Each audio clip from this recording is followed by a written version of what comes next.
ভয়াবহ অগ্নিকাণ্ডের জেরে আগুনের পুড়লো এক দিনমজুরের বাড়িসহ ঘরের ভিতরে থাকা সমস্ত আসবাবপত্র, জামাকাপড়, নগদ টাকা সহ বিভিন্ন জিনিসপত্র। দিশাহারা দিনমজুর পরিবারের পাশে দাঁড়ালেন বামফ্রন্ট নেতৃত্ব। ঘটনাটি ঘটেছে মালদা মানিকচকের নাজিরপুর গ্রাম পঞ্চায়েতের অন্তর্গত মোমিনপাড় এলাকায়। স্থানীয় সূত্রে জানা গেছে, সোমবার আনুমানিক 12টা নাগাদ সুমান মমিনের বাড়ি আগুন লাগে। এদিন দুপুর নাগাদ দুপুরের খাবার রান্না করছিলেন শাহানুর বেওয়া। উনুনের আগুন থেকে কোনো রকমভাবে আগুন ছড়িয়ে পড়ে। আগুনের তীব্র গ্যাসে পুড়ে ছাই হয়ে যায় ঘরের ভেতরে থাকা সমস্ত কিছু।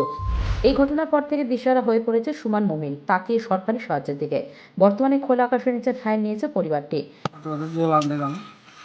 কেমন করে ধরে নিল কি না, ধরতে গেলে এরকম চলে গেল একদম উপরে। কি পড়েছে?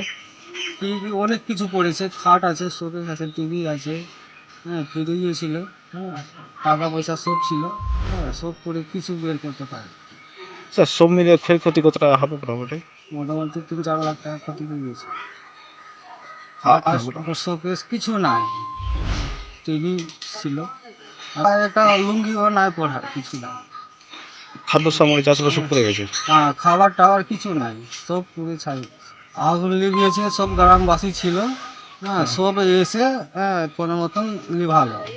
হ্যাঁ গ্রামবাসী অনেক ছিল, হ্যাঁ গাড়িও ডাকলো, গোটা গ্রাম গাড়িও ডাকলো, হ্যাঁ গাড়ি আস্তে আস্তে উড়ে গেছে, ঘুরে চলে গেল। চাইছি সমস্যার সমাধান চাইছি, কিছু একটু হলে করে দিলে ভালো হয়। ঘটনার খবর পেয়ে ক্ষতিগ্রস্ত পরিবারটির পাশে দাঁড়ান বামফ্রন্ট নেতৃত্ব। উপস্থিত ছিলেন সিটু মালদা জেলার সম্পাদক দেবজ্যোতি সিনহা, কামাল শেখ সহ অন্যান্যরা। এদিন ক্ষতিগ্রস্ত পরিবারটিকে সাহায্য করেন বামফ্রন্ট নেতৃত্ব। নাজিরপুর এটা হচ্ছে মুসলমান পাড়া, আমার নিজেরও এটা গ্রাম পঞ্চায়েত। এখানে সোভান মমিন আমাদের হচ্ছে যে তার স্ত্রী এই ঘরে থাকতো। হঠাৎ দুপুরবেলা রান্নাঘর থেকেই বোধহয় আগুন লেগেছে, গোটা বাড়িটাই পুড়ে গেছে। আরও ভয়ানক পরিস্থিতি হতে পারত যদি গ্রামবাসীরা না থাকতো। গ্রামবাসী এখনও গোটা বাড়িটাই শেষ আছে। বাড়িতে টাকা পয়সা, বিছানা, জামা কাপড় যা আছে সব শেষ। বাস্তবে মানে একবারে নতুন করে গোটা বিষয়টা তৈরি করতে হবে। এমনিতেই গরিব মানুষ হয়তো মানে পাতা কুড়িয়ে এনে জমা করে রেখেছে, খুবই গরিব মানুষ। এমনি তুমি কী করো, লেবারিং মানে বাইরে খাটতে, ফলে খুবই গরিব মানুষ।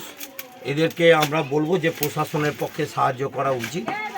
আর আমরাও কিছুটা করলাম, কিন্তু আমি কালকেও আসবো। কালকে আরও ভাবছি যে আপাতত কি করে দাঁড়াতে পারে। সব ক্ষতিপূরণ তো আমরা করতে পারবো না, কিন্তু সরকারের ব্যবস্থা নেওয়া উচিত। আইনগত যা আছে ওদের একটা জিডি করতে হবে এবং বিডিও সাহেবকে এটা দিতে হবে। তা আমরা খুবই সমবেথী এবং গ্রামের মানুষকে আমরা হচ্ছে যে অভিনন্দন জানাবো যে তারা ঝাঁপিয়ে পড়ে এই আগুনটাকে নিভিয়েছেন এবং গ্রামবাসীদের সাথে আমরাও পাশে আছি। Bureau news, Bangla Times.